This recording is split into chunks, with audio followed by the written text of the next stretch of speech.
going well. Yeah, a sort of story does take on its own life. Sometimes I will do a lot of planning in advance. Sometimes when I sit down, I have it very, very clearly plotted out. Other times it will be much scantier than that. But yeah, a really good story. It just sort of the words come.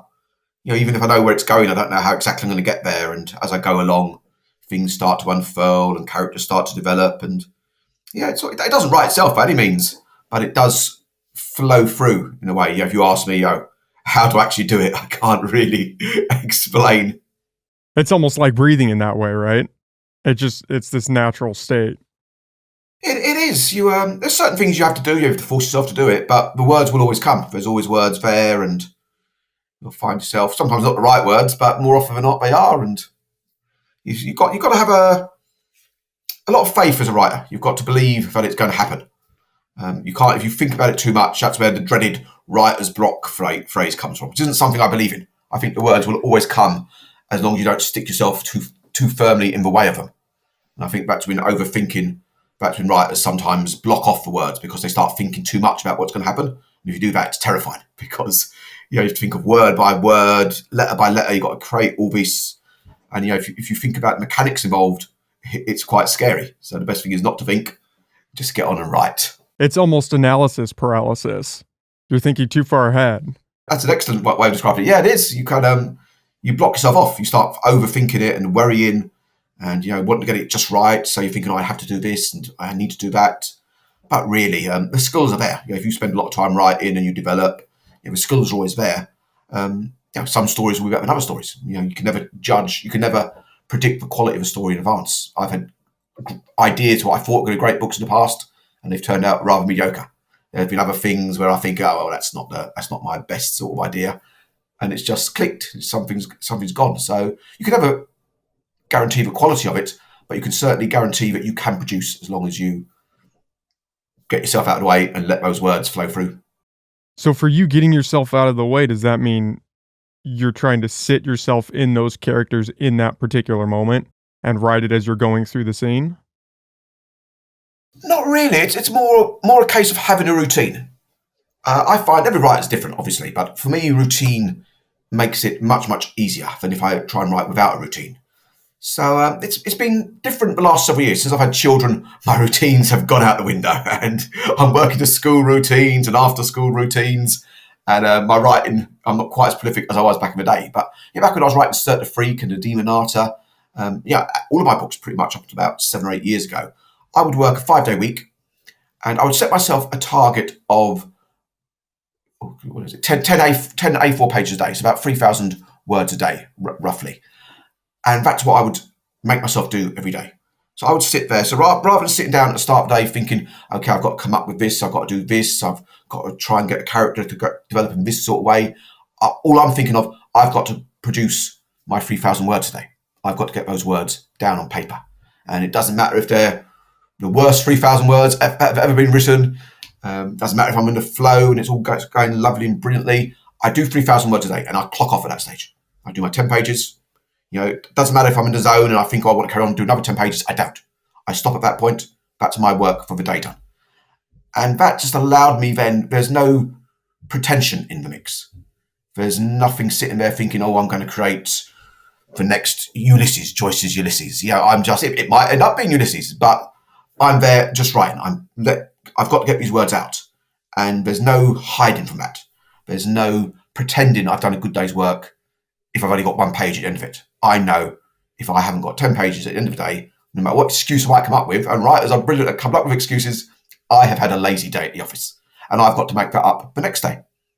For a long, long time, I would hit my page count pretty much every day for a long, long time. And then when I started touring and going out on the road, that sort of changed. I would be at home maybe for 2 or 3 weeks. And I might work 2 or 3 weeks straight. Then I might be on the road for 2 or 3 weeks. So that did change over time. But back when I was writing the first drafts in the 1990s, before I became a published author, I really, really threw myself into it and just dedicated myself to the manual work of being an author, which of course isn't the fun part. Everyone wants to hear about the muse whispering in your ear and the idea striking. Where do your ideas come from? That's what everyone wants to know about writing. But writing is, for the most part, manual work. The idea will come from anywhere, and it could be 1 second. Cert the Freak came to me one day when I was sitting in the car, babysitting a young cousin who was asleep in the back seat. I had this idea of a boy who meets a vampire at a circus and ends up reluctantly becoming his assistant. And that just came into my head in the front seat of a car. But I then had to go and write out that story word by word. I had to develop the characters. I had to find explanations for why the boy was at the circus, why the vampire was there, why the vampire wanted to blood the boy. And all that hard work is a lot less glamorous than the original idea. But ideas won't get you to where you want to be as a writer if you want to produce finished products. I had great ideas when I was 11, 12, 13, 14 years of age. I didn't have the skills to convert those ideas into stories. You've got to put in a lot of hard work. It's not a case of letting the muse flow through you and getting carried away and writing in this wistful, wondrous daze. It's hard work. It's lonely work. When I'm talking to kids, I'll often say to them, trying to explain it, right, imagine doing homework for the rest of your life. And that's what writing is. You're stuck in a room all by yourself, exactly the way as you were doing homework when you were a teenager, and you've got to do it. If you don't do it, it won't get done. And there's no teacher there to mark you down for it, but you have to be that teacher. You have to be the authority figure. I often say, when you write, you work for yourself, and you've got to be a son of a bitch to work for, because it has to be done. Yeah, that idea of the muse almost trips a lot of people up because rather than focus on actually doing the work, they get stuck in this idea of, well, I have to feel like I'm good. Like I've got the idea, I have to prepare, I have to be in this great state of mind.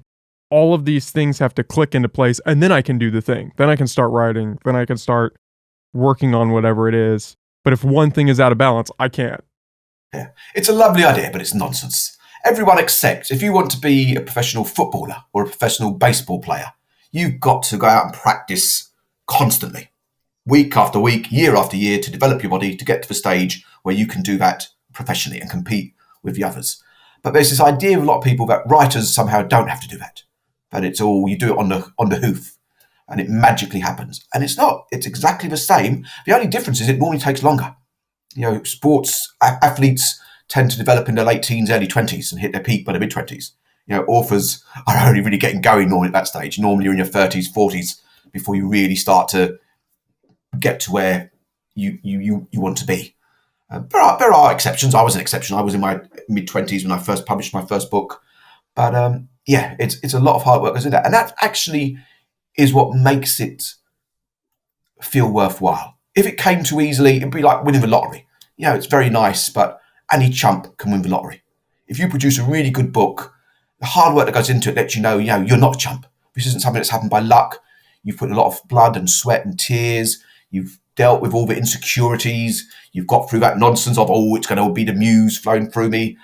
Everyone's got a book in them, but very few people have the dedication to take them to the point where they can actually release that book out into the world. And if you've done that, having gone through that hard work, that's what makes it really, really special. It's it's not what Hollywood wants to hear, because they want the eureka moments. But that's where the satisfaction comes from, of knowing you've had to work hard to achieve what you've produced at the end of the day. And not even just work hard, but had the ability to endure potentially decades of anonymity before you finally get the story that clicks at the right time. Yep, I was a big failure before I became a big success. The frustrating thing is they're both the same side of a coin, and you can never tell which side is going to come up, even though it's the same coin. To explain what I mean by that, when I wrote Cert the Freak, I write for adults as well, and I'd actually sold a book for adults before I sold Cert the Freak. I wrote Cert the Freak. It was a side project. I'd always wanted to write for younger readers, but I didn't think it was going to be a career move. I thought it was something I was going to do on the side, that writing for adults would be my main job. Now, that's not how things turned out.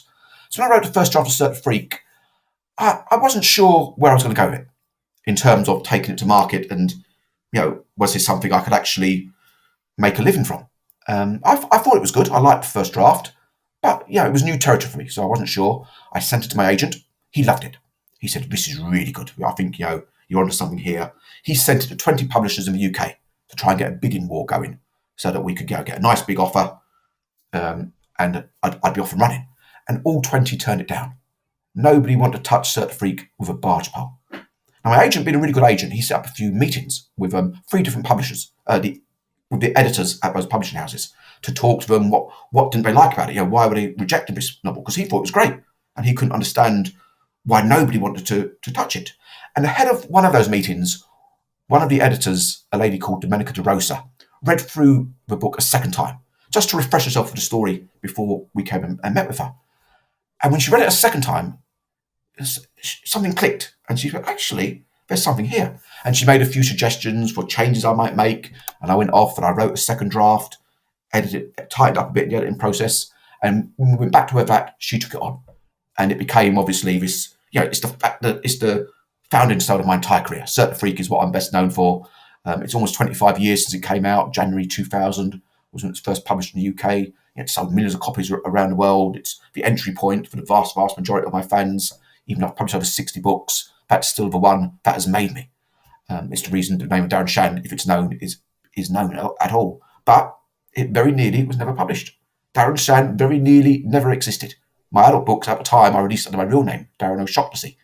And if not for that meeting and that editor reading the book a second time, Cert Freak wouldn't have happened. My career as a YA global best-selling author wouldn't have happened. I'd still be trying to make progress with my adult books, which have never taken off. Now, maybe if Cert Freak hadn't come along and I devoted more time to adult work, perhaps I would have got a lucky break in front of those. But equally, perhaps not. When I wrote Cert Freak, I was living with my parents. I was drawing the dole unemployment benefits. I was getting a grand sum of 25 Irish pounds a week, which was about $30, I think, back in 1997. But yeah, and it went from being this completely valueless work that nobody wanted to publish to being this hugely valuable work that got turned into a Hollywood movie that has provided me with this incredible lifestyle that's allowed me to provide for my children. And it's the same book. It's exactly the same book as when it was a failure, as when it was a success. Drives me mad. Yeah, because you can't predict it. You're a loser until you're not, and you don't know when that not point comes, if it comes at all. Yeah, and I always say to authors starting out, children or adults who are getting going, you've got to redefine your terms of success away from the commercial success. Your goal as a writer should be to write the very best stories you can write. I knew Cert Freak was a good book. It was the best book I could write for teenagers at that particular time in my life. The adult books that I've published over the years, even though they haven't been bestsellers, they've been the best books I can produce at that time in my life. That's got to be your goal. And if you do that, you've done everything you can do. And after that, it's in the lap of the gods. You can get that rub of the green, that lucky break, and you can be up there on the bestseller lists, and you can be, strutting around saying, "Yeah, I've got all the answers. I know what I'm doing. Come and become the next Darren Shan." But it is really that lucky break. There's loads of authors far more talented than me whose books just haven't sold the same way mine have. Similarly, there are probably authors less talented than me who've outsold me. When it comes to commercial success, it's not something you can control. And it's something that happens for reasons that no one fully understands. William Goldman, the scriptwriter, came up with a famous line in Hollywood: "No one knows anything." He said, a hit film can come from anywhere. You get all these executives who tell you they know what the market wants and how to create a successful film. You never really know. You never know what's going to be a Godfather and a real turkey. It just comes along, and things just happen, magic happens, and the hits come out of nowhere. And the publishing industry isn't maybe quite that hit and miss, but it's a lot more hit and miss than the people in the publishing industry would like to admit. No one saw Harry Potter coming. No one saw Twilight coming. No one saw 50 Shades of Grey coming. You've just got to believe in yourself, do the best job you can do, and then keep your fingers crossed that people out there will actually buy it, and that people out there will publish it first to get it, to give people the option of buying it. Because that's the thing, it's getting your work seen by the buying public. I self-published my most recent series, Archibald Locks, and I reached far, far fewer readers than I was able to do going through a traditional publisher, because I don't have those skills of marketing and publicising or the budget to get it out there. What people see, people can buy. They'll have the option of doing it. So that's the hardest step for any author. It's not actually getting it into the hands of people. It's getting it before the eyes of people so they can even know it exists.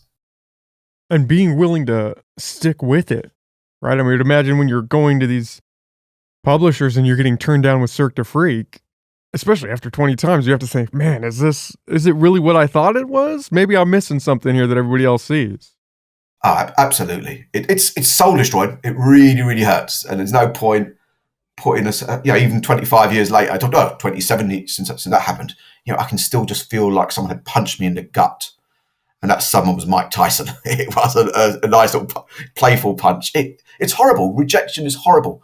And I think often when you succeed as a writer, you can sweep rejection under carpet at an extent. When you're doing interviews like this, I'll often go, oh yeah, you get rejected, you've got to take it on the chin. And yeah, I'm guilty of often just saying, oh yeah, it's rejection, something that happens to us all, take it on the chin, keep going. No, it is bloody hard. It is really horrible when you pour your soul into a book, you put it out there and people tell you, no, we don't like it. It's a horrible feeling. But we do all get rejected. It is something we've all got to go through. And it's hard, especially when it's professionals telling you your book isn't commercially viable. And you're there with nothing to support you saying, but it is. I can remember the day my agent rang me up. He said, Darren, telling me, they've all turned it down. All 20 publishers have turned it down. There was no soft coating. He just told me, look, he said, because I knew he'd submitted it. He said, look, they've all said no. He was a bit shocked the same way I was. And I can remember I'd go for a walk every day, an hour-long walk. And I went out for a walk. And I put the question to myself, you've got these 20 experts in the industry saying this is rubbish. I'm a 20, what age was I? I was 24 or 25. I think maybe 25 until I finished it. I'm a 25-year-old guy who hasn't published anything yet, who doesn't know the YA market. Do you really think you know more than all those experts?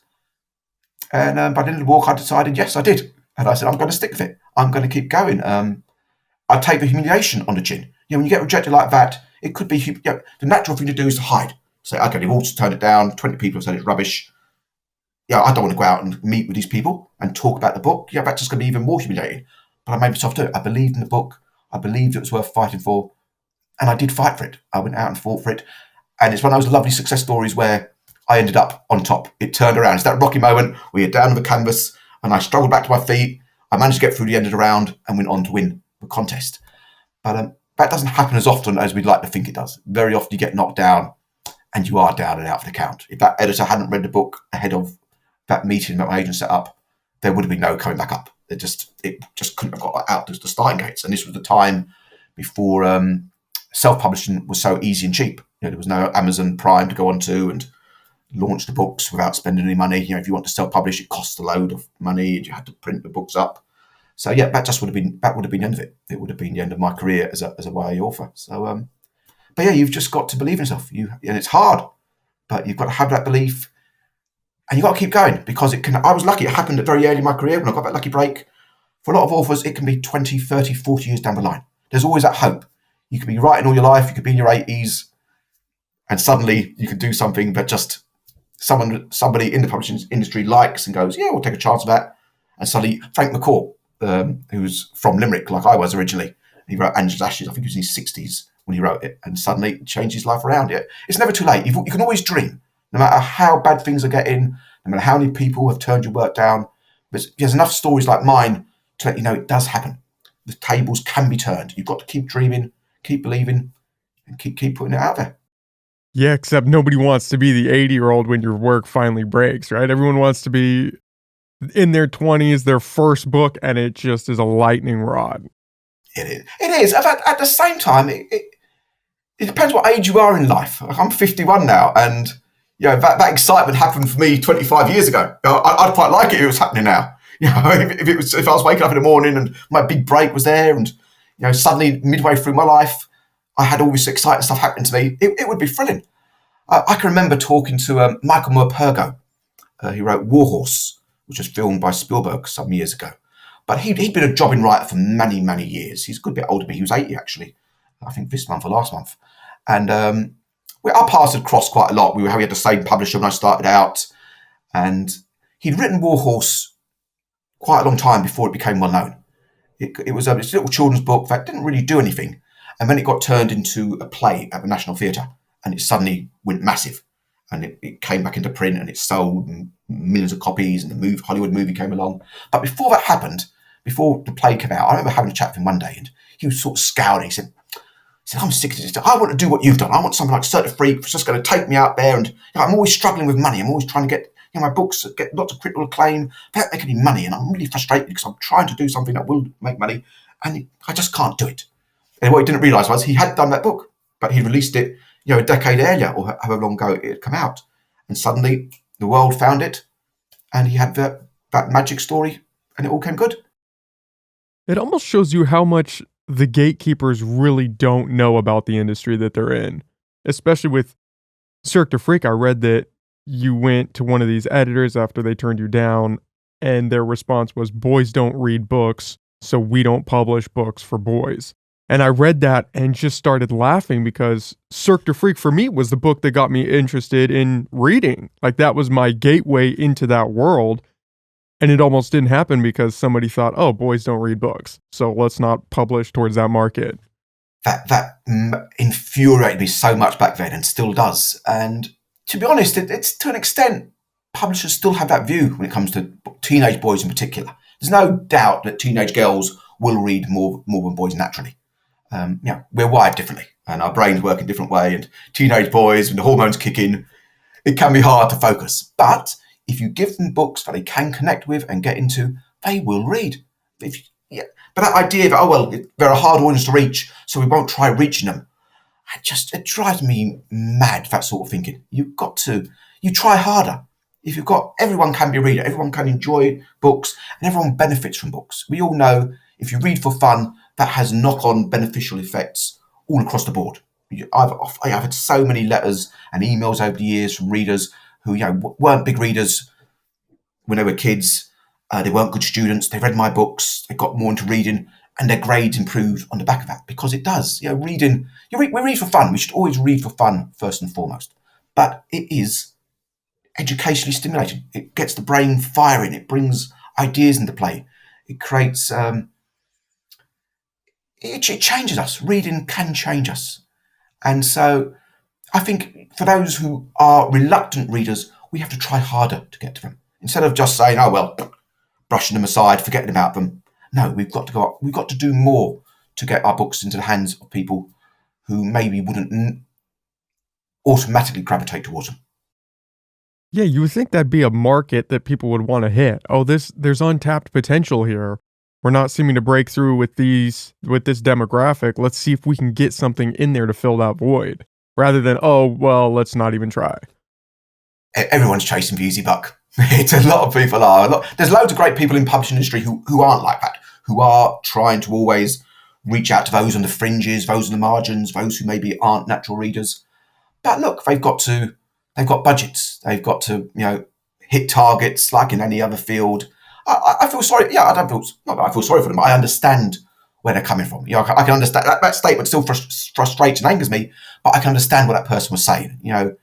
He's saying, well, look, if I don't have my books making X amount of pounds or dollars this year, I'm going to be out of a job. I'm not going to be reaching no one. So I can sort of understand it, but I still think there's always room to be doing more. And in fairness, quite a few publishers will do that.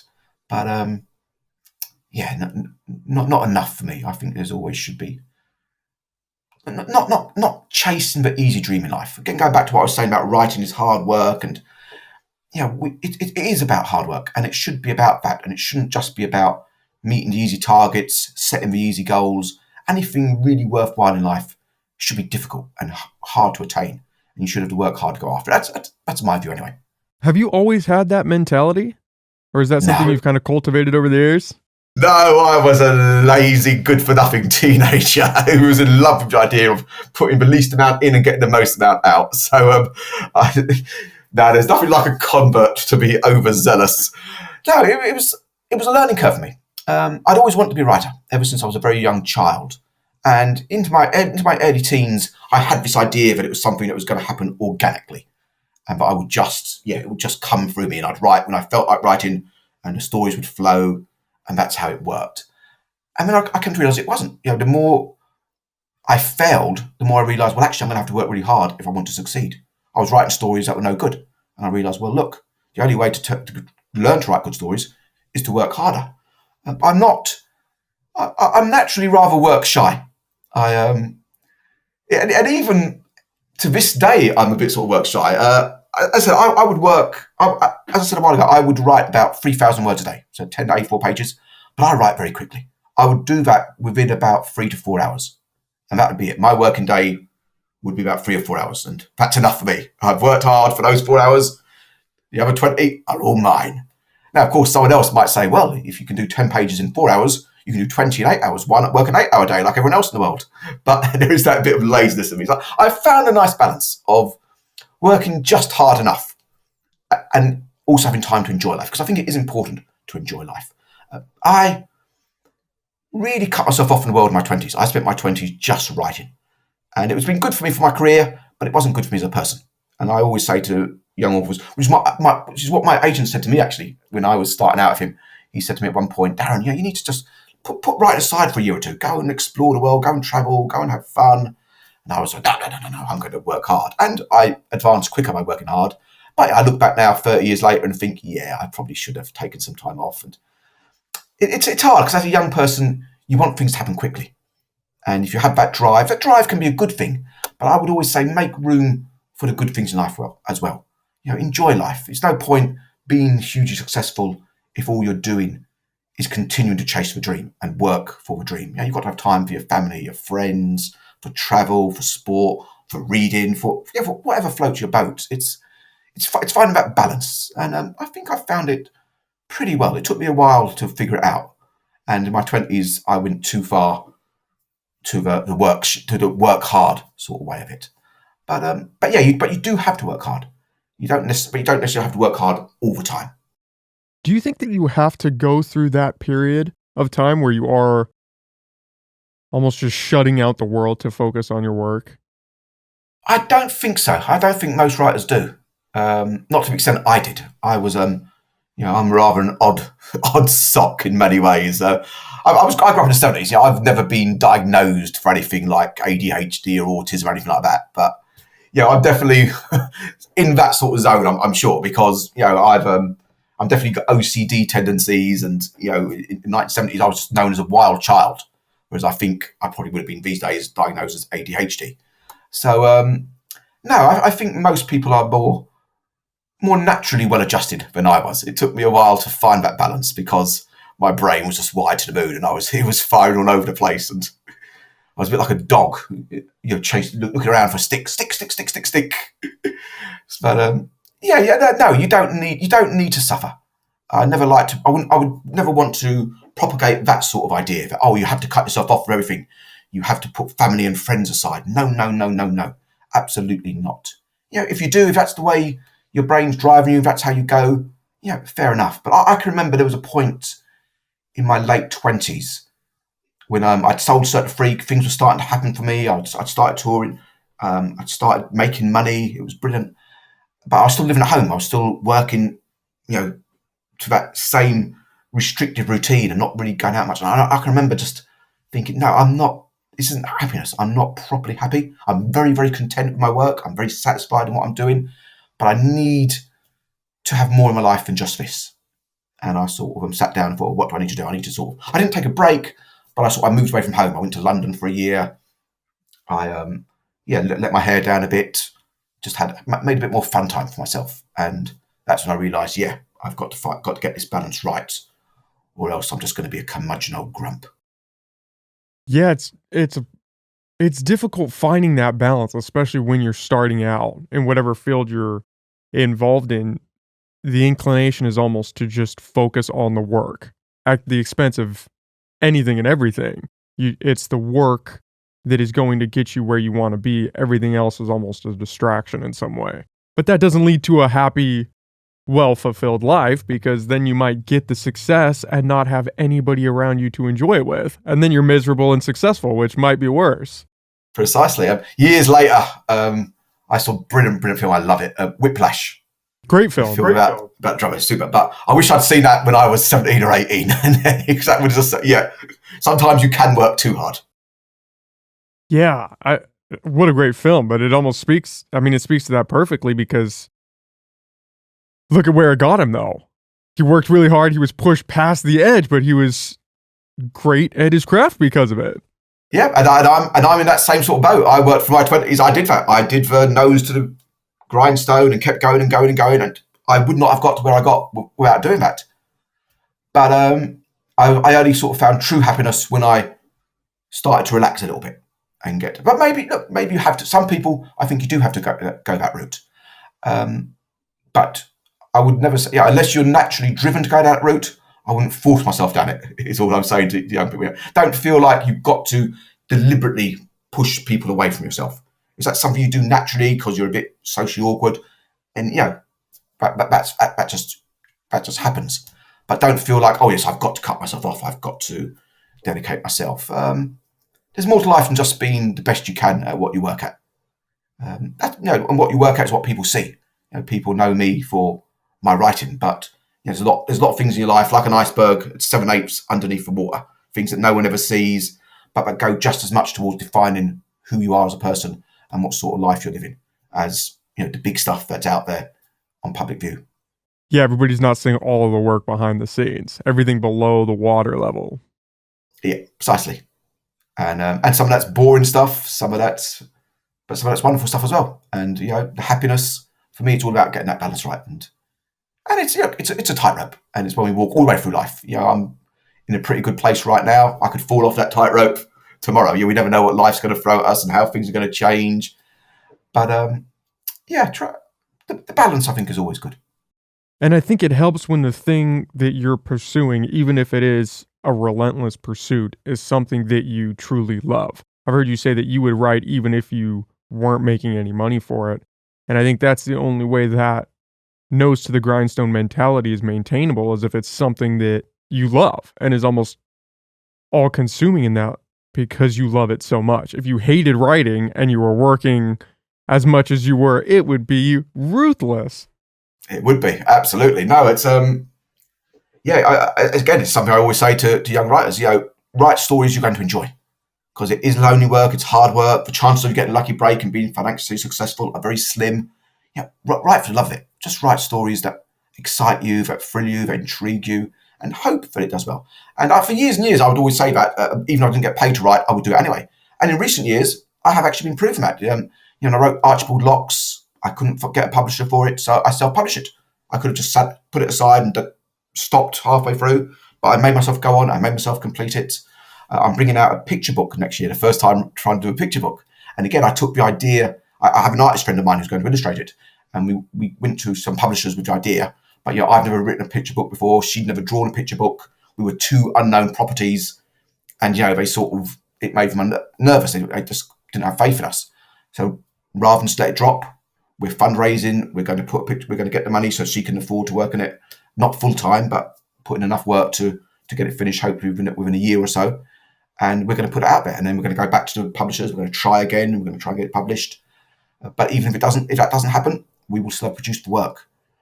You've got to do it because you love doing it, and it's much nicer when you love doing it and you get paid loads of money to do it. There's no denying that. I'm not going to pretend anything else, but it's still producing the work is the most important thing. Getting it finished, getting the book finished, putting it out there. And luckily today, with self-publishing, it is easier, much easier than it was in the past to get your books out there. And there are huge success stories that have come through the self-publishing work now. I've got two really good friends who live one in England, one in Scotland.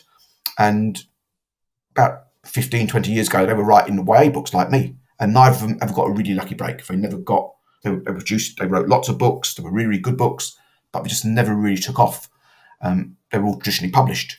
And then a few years ago, they started doing crime books, self-published online, and they've made a fortune doing it. It's converted their lives around. I'm so delightful of it, just changed their lives around completely. So it is possible for that to happen. Now, most people self-publishing that's not going to happen to them. With me, that hasn't happened. I've done pretty well with the Archibald Locke's, but still, it hasn't sold anywhere near as well as my traditionally published works, like Cert Free, Demonata, Zom-b, and so on. But I produce the work first and foremost, and after that, you look at what you can do with it. Ideally, someone gives you loads of money, turn it into a bestseller. But if not, you sort of take a deep breath, you dig your heels in and think, okay, well, how do I get this out into the world, at least in some small way? How do I get a handful of people to look at it, a few hundred people to look at it, a few thousand people to look at it. You go and you search for your audience, you fight for your audience, and it's not as much fun as when someone else is doing that for you. But yeah, if you believe in the story, it's always worth fighting for. When you were shopping around with Archibald Locks trying to get a publisher for that, did your back catalog carry any weight? Did they look at your previous work and say, well, this guy has a track record of, producing successful work. Maybe we should give this a shot even if we're unsure about it? You'd think it would, but no, it didn't hold any weight with them, bizarrely. I don't know, it was quite different to other work. It wasn't horror, it was more sort of fantasy. It was deliberately a bit slower paced. It was a gentler book. And yeah, it wasn't what they wanted a Darren Shan book to be. Having not been interested in Darren Shan in the first place 20 years earlier, they now had an idea of what Darren Shan should be. It's like the old Barton Fink movie that the Coen brothers did, where he writes, gets very famous for writing a play, and he goes to work in Hollywood, and he produces something exactly the same as the play, and the Hollywood producer says, no, that's not what Barton Fink does. I want a Barton Fink movie. And it's it was bizarre. It was hard. It was harder for me, the rejection with Archibald Locks than it was with Certain Freak. Because with Certain Freak, I was a nobody. With Archibald, by the time of Archibald Locks, I sold 25 million copies of books around the world. I thought that would count for something. But even if the publishers didn't love it, they'd say, well, okay, we'll take a chance on it. We'll put it out there. Darren knew what he was talking about before with his previous series.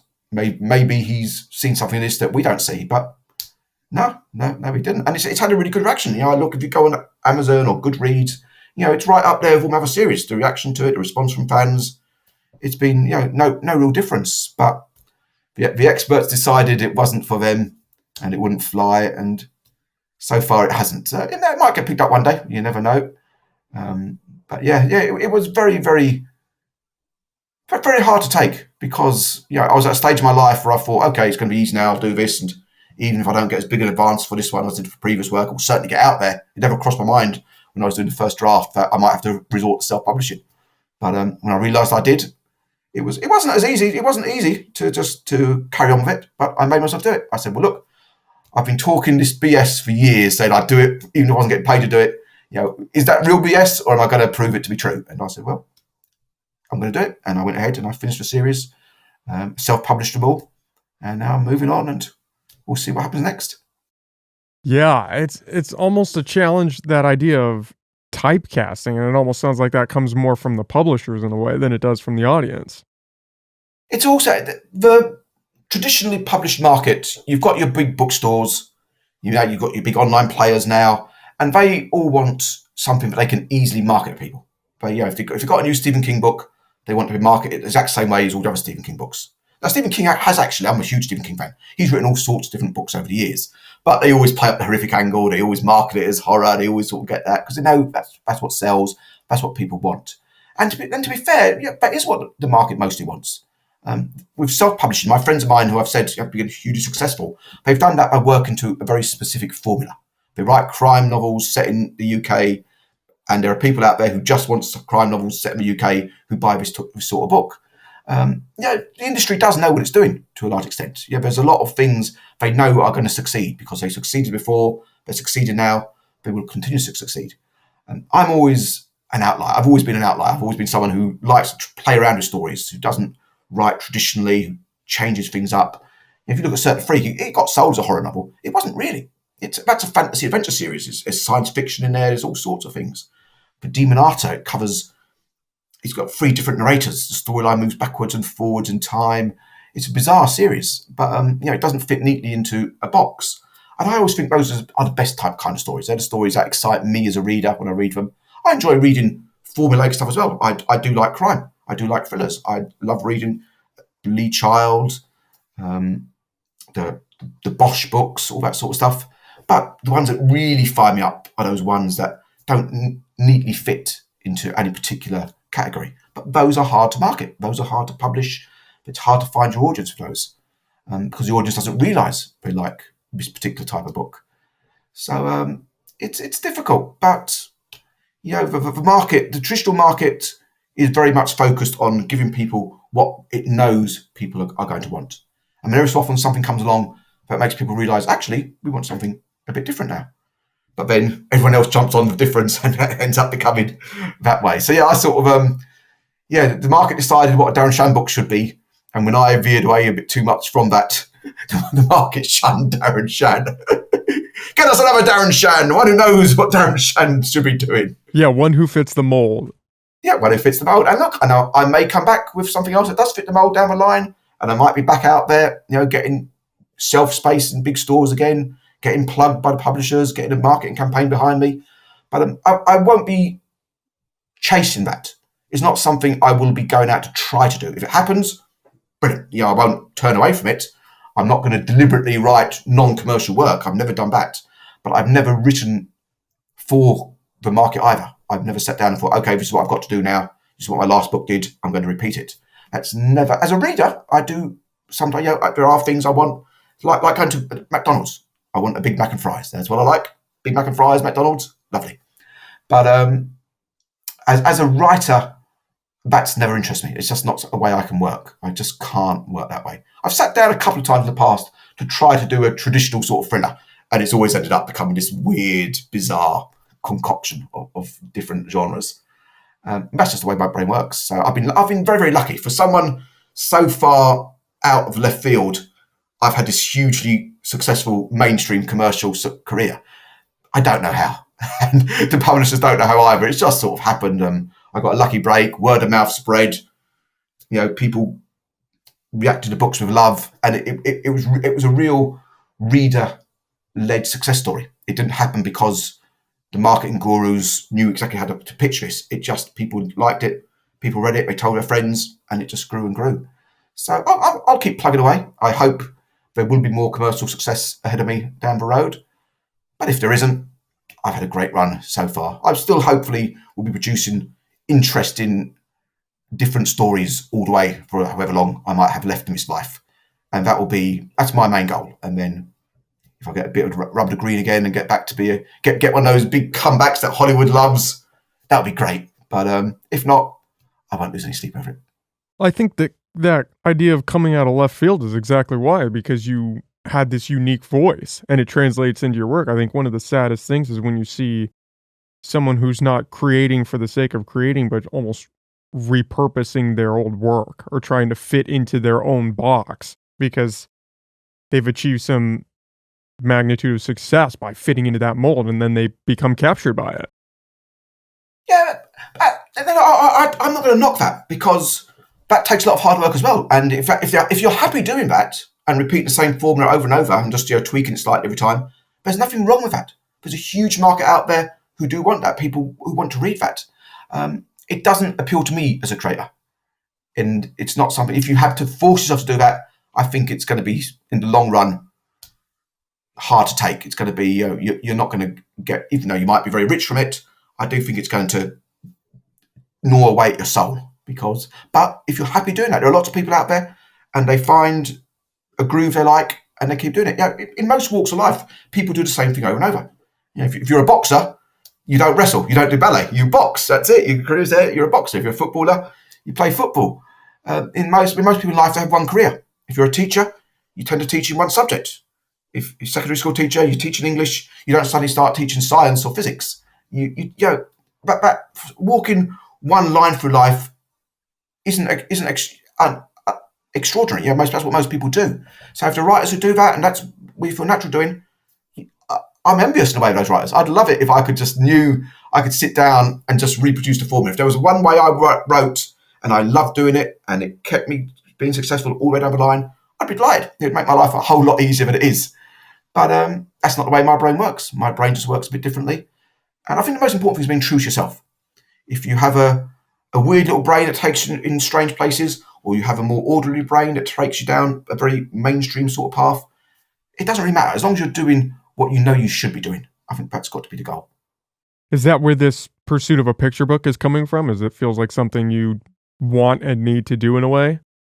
Yeah, it started when so I've got two children, Dante and Gaia. Dante's my son; he's 9 now, and Gaia's 4. And when Dante was born, so about a year, when he was about a year, 2 years old, he loved chewing on stones. we'd be on a beach, a stone beach. He'd pick up stones and he'd put them in his mouth and he'd be sucking on it and chewing on it. And it used to drive us crazy, his mum and me. But yeah, he loved doing that for a while. And it put this line into my head: my son is a troll. He loves eating stones. And I was reading lots of picture books at the time, the way you do with kids, reading picture books to him. And so I meant to do something with it. I ended up not doing anything. Dante was a very poor sleeper. And for about 3 years there, I was mentally frizzled. Every night I was awake for a couple of hours and up first, very early in the morning, about 6 o'clock. And it was very hard to produce anything. Even tying my shoelaces was a struggle. But and I thought the moment had passed, and I sort of thought, oh yeah, no, that's not going to happen now. And then Gaia was born, and she wasn't a big stone eater, but she did chew a couple. But again, I got back into reading lots of picture books to her, and she was a much better sleeper. So I felt more like my natural self. And this time I thought, yeah, I've got to do something with this idea. And luckily, I'd met this friend of mine, Eva Byrne, through my wife. She was a friend of my wife's, and we got to know each other. And she draws portraits and does commission work, prints.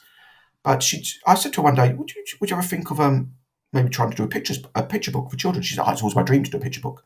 I said, as it happens, I've got a few different ideas. And I'd written several different ideas down. And I gave her all of those ideas and said, well, have a look through these, see what you think. And she was immediately drawn to this idea about the troll. I developed it. Originally, I wrote it as a poem, and then I developed it into a little short picture book, maybe 32 pages or so long. And she was immediately drawn to that. She said, this is what I want to work on. And so I said, great, let's have a go at it. And we tried going down the traditional route, but as I said, neither of us have any experience in the field. And Eva also has 2 young children. She's actually doing a master's at the moment in fine art. So I think the publishers were a bit nervous that we weren't going to produce, or that we couldn't guarantee what exactly we were going to produce. And also, it's a bit of a weird picture book. It's not the normal sort of, no surprise, it's not the normal standard picture book. It's a little bit different. So we decided what we'd do. We're going to try and create a limited edition one-off printing of it. So that will raise the money. We're fundraising to raise the money so that Eva can finish the book. And then we're going to try the traditional market again. If we fail a second time, then we'll probably self-publish it and make it more widely available ourselves. But I'm hopeful that when the publishers see the actual finished book, that they'll realise, okay, these guys can deliver. This is what their vision was. This is where it's taken us, and that they'll give it a go. If any of your listeners are interested in pre-ordering a copy, it's going to be made to order. We're basically, if we get 200 people who order a copy, the print run's going to be about 200 copies. It's going to be made to order. You won't be able to buy it, this version anyway, down the road. It's just whoever pre-orders it will get a copy. And there's also perks we've done. So you can do a one-to-one Zoom chat with me. There's a handwritten copy of the original poem that I wrote. There's some other really cool perks and prints that Eva's produced, which are really, I love her artwork. It's really, really cool. So if you search for Indiegogo Darren Shan or Indiegogo the Terrified Troll, that should bring you to our fundraiser page. It's still running. I think it's supposed to finish in another week, towards the end of November, but we're probably going to let it run for another month. Some of our perks are still available, so we're probably going to extend it so give people more time to get those. But it's different ground for me. It's something I'm really enjoying it, and also one of the things I'm enjoying is that someone else has to put in the vast majority of the work into this one. I've done my work on it pretty much. I wrote, it took me a day or two to write my script, and poor Eva has to spend the bulk of a year producing the actual artwork. So it's quite nice to be the supporter for once, rather than being the one who has been supported by my agent and they come on, Darren, it's okay, it's all right. I'll be the shoulder for Eva to lead on when times get hard. Whereas to myself, I'll be chucking, yes, I don't know anything to do. Yeah, that's got to be a nice change of pace. It's something different. Now, having said that, I'm working very, very hard on the perks. Most of the perks have to do, chats with me. I'm allowing people to come and meet me, to have dinner with me, or meet me. That's in London or Ireland. So, obviously the travel is a factor. But yeah, there are one-to-one Zoom calls. There's other things that we're doing in there. So yeah, I've put a lot of time into these, and I'll be going out there meeting people and talking to people afterwards. So I'll be doing as much as I can to make it happen. But yeah, it's nice to be the conductor behind the scenes, as opposed to being the guy out there up front who has to do the forward. So poor Eva doesn't quite know what she's let herself in for. I keep trying to tell her, look, Eva, it's going to be horrendous. But she's going, no, I'm going to love it. And she might do. Hopefully she will. Hopefully she enjoys it. And hopefully, as I say, this is going to be a really limited edition book. But I'm hoping that down the road we're going to get much wider publication deal with it, and that it will hopefully change Eva's life the way Set Free changed mine a quarter of a century ago. And what a great way to kind of crowdsource that funding for the initial release, offering all of this for people to come along with. It's really cool, and I think also for we're asking people for a leap of faith, to take a chance on us. But if it does do well down the line, this could, I'm a book collector. I love reading. I read most of my books off a Kindle these days, but I love collecting books as well. I've got a big collection of old first editions and signed copies and stuff. I'm aware of the market value of books. And this very, very limited edition, if it goes on to be published widely and in fact does really well, these books could skyrocket in value. So I don't push that when I'm doing a fundraiser. Because I don't want to be offering people false hope. I don't want to come across like a pyramid salesman. Say, no, buy it. It'll be worth $100,000 this time next year. But if it does get published as a good, this very, very limited advanced edition is going to be very, very rare. And there was actually a lettered edition. It's almost sold out. There's only 2 or 3 copies left. But even the numbered edition is going to be, I don't think it's going to be more than a couple of hundred, to be honest. And it's a real opportunity to get a book. It's only €25, so maybe less than $30, I think. And it will be a really good book. You should buy it because hopefully you'll see some of the artwork online, and hopefully your story will appeal to you and the artwork will appeal to you. But I don't think it's going to be a bad investment either. Putting that other hat on, there are books I've bought in the past where I've paid quite a lot of money for, but been safe in the knowledge that, okay, the market says this is probably going to go up in value in a while. And I think this is one that has potential to be a good investment, as well as hopefully being a really enjoyable book. Don't turn the pages down. Don't crease the pages. Keep it in good condition, please. Yeah, keep it mint. Absolutely. Do take it out of the cover. Do read it. A book should always be read. Don't keep it locked away behind a plastic cover. Do read it and enjoy it. But try and keep it in good condition, just in case. Okay, well, Darren, thanks for doing this. I really appreciate sitting down and talking with you. Oh, thank you. It's been really, really fun. That hour has flown by. Do you want to plug? I always had to doing these things. I'm always sort of, how are we going to stretch that out? Oh God, we're going to be there after 10 minutes. I'm going to be trying to think of things to say, and that's flown by in a blur. So it's been really, really fun for me.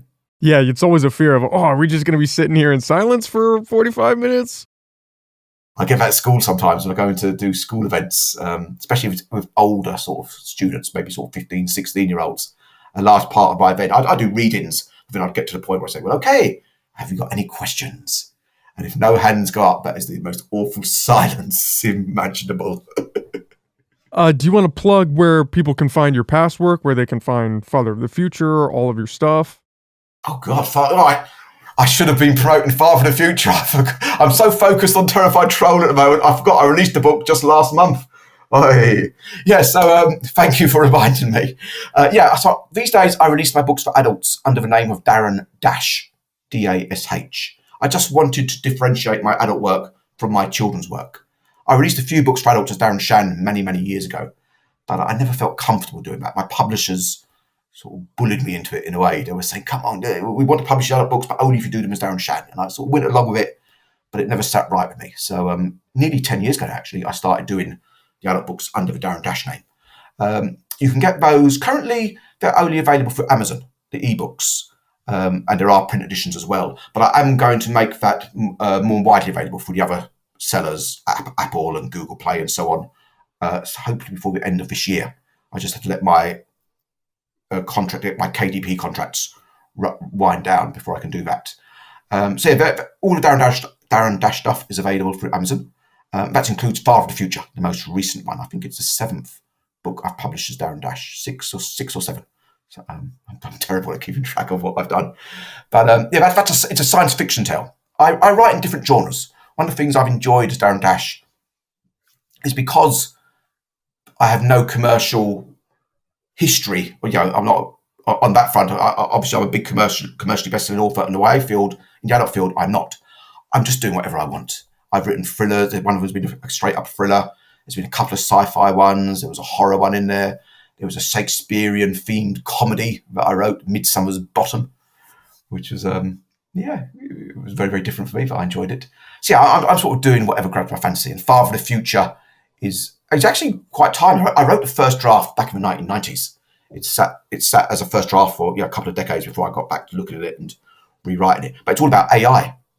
And so it's actually very, very timely with the rise of this debate at the moment about the dangers of AI. This is a world where AI has taken over. It's looking at how humanity can become sterile and directionless if we're not doing all the stuff and the computers are doing it for us. So yeah, it's quite a timely one.